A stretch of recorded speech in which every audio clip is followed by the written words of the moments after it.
Fala, empresário, seja bem-vindo aí a mais um bate-papo aqui sobre marketing, inteligência emocional, vendas para empresários, tá bom? Então, se você é empresário, quer saber aí administrar melhor sua empresa nesses assuntos que eu acabei de citar, fica comigo aqui que a gente vai bater um papo hoje sobre inteligência emocional e gestão de pessoas, tá bom? Então vamos lá, Nicolas. Bem, próxima pergunta aqui é: como posso melhorar minha autoconsciência? Na prática, tá, Nicolas? Eu costumo falar que a gente tem algumas leis do aprendizado, tá? Como funcionam essas leis do aprendizado? Primeiro, a gente precisa saber que existe aquilo. Então, tem pessoas que nem sabem que existe essa tal de inteligência emocional, tá? Depois, dentro da inteligência emocional, tem a inteligência autoconsciência. Então tem a inteligência agora da autoconsciência. Então é um nível a mais da inteligência emocional, mas adentro da inteligência emocional.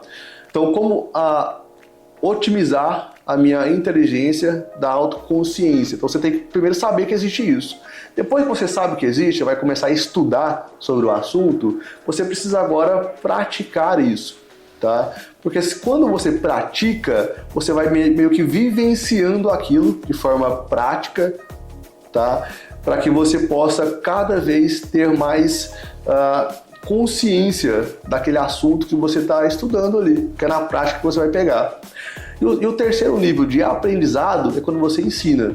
Então você viu que existe isso, começou a estudar, começou a praticar, e o último nível é o nível que você ensina. Quando você começa a ensinar sobre aquele assunto, você vai conseguindo ter mais argumento, mais práticas, mais formas de se especializar naquele assunto.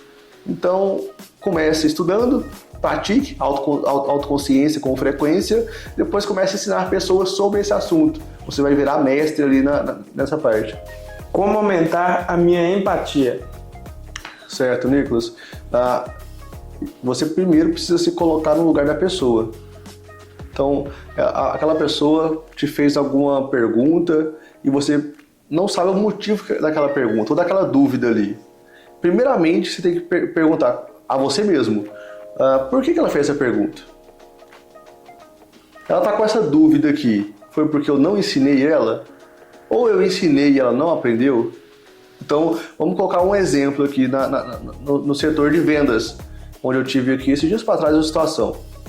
Um vendedor pulou um processo do qual já tinha sido ensinado para ele e ele fez um erro aqui. Chamei ele para conversar. Ô fulano, me explica aqui como que você faz o seu processo aqui de vendas. Ele foi e me explicou. Eu faço assim, assim, assim, assado. Aí naquele momento eu percebi que ele não fez por mal aquela situação que ele aplicou, mas ele fez por falta de conhecimento. E se você não tiver empatia, você vai chamar a pessoa, não vai querer pensar o que aconteceu, você vai logo julgar, falando, ô fulano, você fez isso aqui na maldade, cara, você está querendo pegar comissão aqui a mais e você não tem direito a essa comissão. Então, se coloque no lugar da pessoa para ter mais empatia, não julgue primeiro. Seria essa a situação. Não julgue primeiro, você coloca no lugar da pessoa, parta do princípio que ela não sabe sobre aquilo e faça ela executar, para ver se ela sabe ou não sabe sobre determinado assunto. Dentro desses temas que a gente abordou, quais práticas podem ajudar a melhorar minhas habilidades sociais? Tá. Eu costumo falar que nada vence a prática, tá? Nada vence a prática. Eu, quando comecei a gravar vídeos, Nicolas, por mais que eu soubesse sobre determinado assunto, eu me sentia desconfortável diante das câmeras, não gostava. E eu fui ficando melhor como? Foi lendo livros? Não foi. E olha que eu li pra caramba sobre como se posicionar na câmera, como melhorar a retórica, a oratória. Isso não adiantou. O que fez eu melhorar nesse posicionamento? Prática, tá? Então eu preciso praticar sempre para conseguir aí melhorar e me desenvolver naquela habilidade que eu preciso. Como posso melhorar minha comunicação e interação com os outros?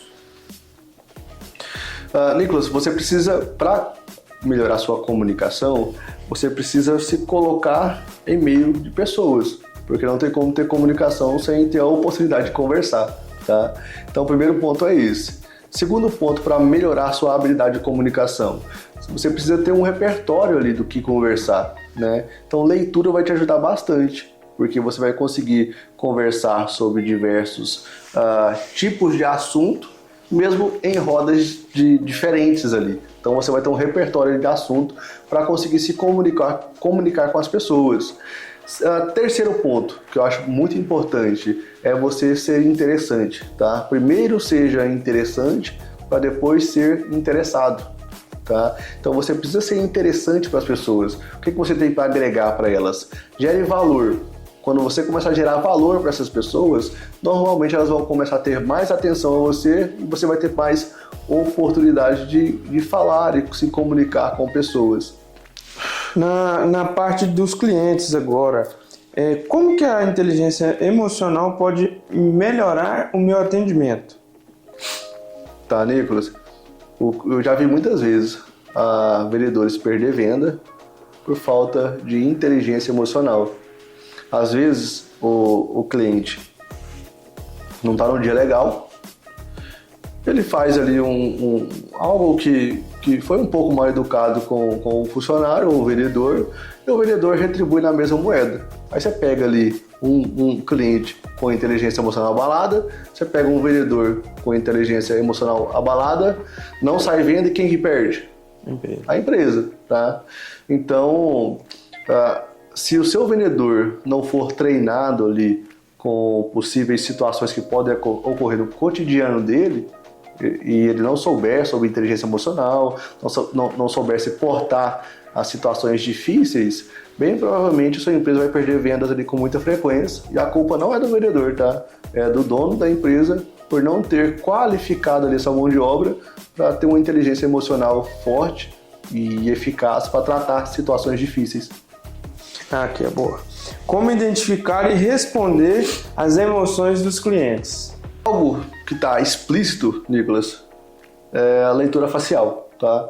Se o seu cliente está estressado, você vai conseguir saber pela feição do rosto, você vai conseguir saber pelo diálogo dele, você vai conseguir saber pelos gestos que o seu cliente fazer, tá? Então, você precisa com frequência dar treinamentos para a sua equipe para que elas percebam esse tipo de situação. Então, se você tem uma equipe ali que gosta de conversar, dialogar, brincar com os clientes, na hora que ele fez uma brincadeira, o seu vendedor, o seu atendente, e o cliente não respondeu a essa brincadeira, pare, corte ali qualquer tipo de brincadeira, faça o atendimento e agradeça pelo atendimento. Então, é treinamento, Nicolas.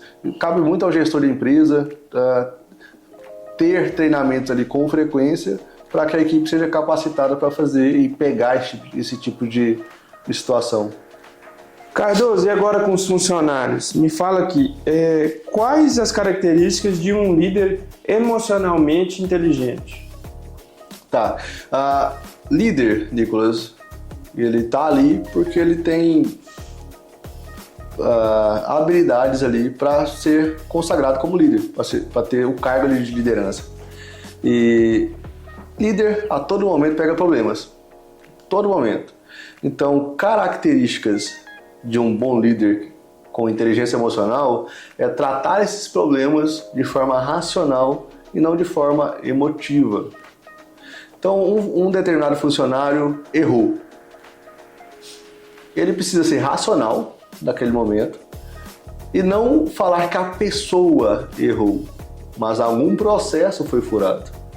Ele não vai atacar a pessoa, a falha. Não, ele vai atacar a falha e não a pessoa.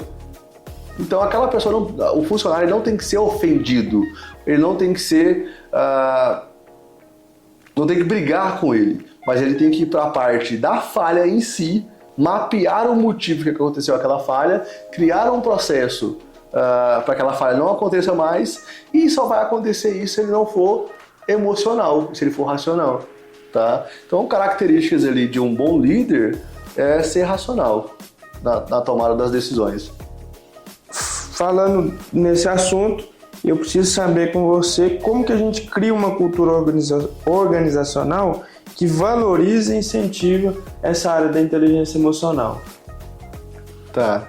Cultura, Nicolas, ela só existe se a sua equipe saber que ela existe, tá?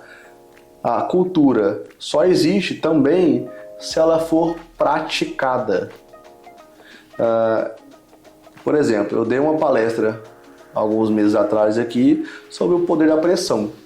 E eu fiz uma analogia que quando uma pessoa estiver saindo ali e um funcionário estiver se estressando, os colegas é para fazer assim, ó, simbolizando que a panela de pressão estava saindo vapor e ela não estava suportando a pressão. Então, a todo momento ali, principalmente no setor comercial, tem alguém falando porque a pessoa está saindo e ela vai e volta ali ao estado racional dela. Então, foi implementado o quê? Uma cultura, onde quando a pessoa está saindo do estado racional dela, alguém vai lá e faz uma brincadeirinha e ela volta para o estado racional. Então, é uma cultura porque as pessoas começaram a praticar isso. Então, cultura é o quê? Praticar e a sua equipe saber do que se trata. Então, ela foi valorizada ali e está sendo instalada. Quais são as melhores estratégias para mediar conflito entre os funcionários utilizando a inteligência emocional? Tá. Primeiro ponto, Nicolas, você está com conflito com os seus funcionários, um com o outro.